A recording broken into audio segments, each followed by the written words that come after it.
Le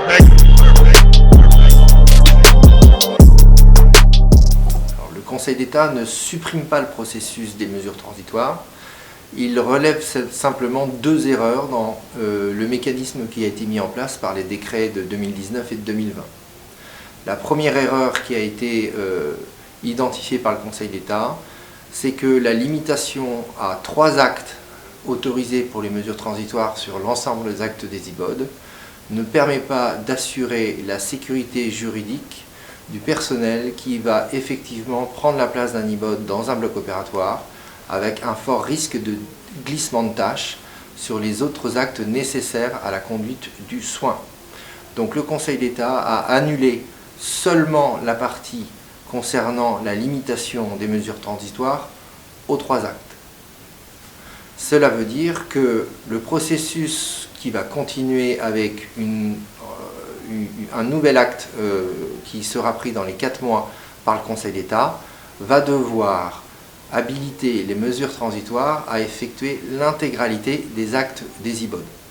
Ça, c'est le premier point qui a été identifié par le Conseil d'État et qui a pour effet de valider le processus des mesures transitoires en étendant les actes que pourront faire les mesures transitoires à l'ensemble des actes des IBOD. Donc on ne peut pas dire, comme certains lisent le texte, que cet arrêt du Conseil d'État aurait annulé en soi le processus des mesures transitoires. Bien au contraire, il est étendu à l'ensemble des actes des IBOD.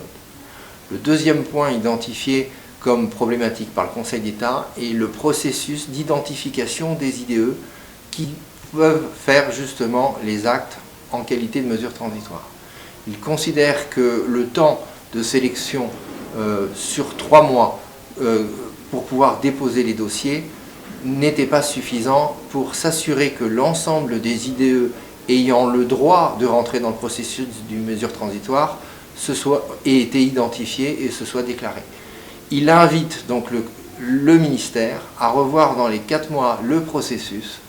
pour que l'ensemble des IDE correspondant aux critères d'ancienneté, qui seront donc redéfinis, puissent de manière plus rapide être identifiés et autorisés à faire les actes des mesures transitoires. Donc en résumé, l'arrêt du Conseil d'État, et c'est le premier enseignement, il valide, il défend même le principe de réserver des actes aux IBOD en corrigeant et en invitant le ministère à corriger son texte pour que les mesures transitoires soient suffisamment efficaces, pour que le temps de former des IBOD en nombre nécessaire, les blocs puissent tourner en gardant les actes exclusifs comme étant applicables sur le territoire national.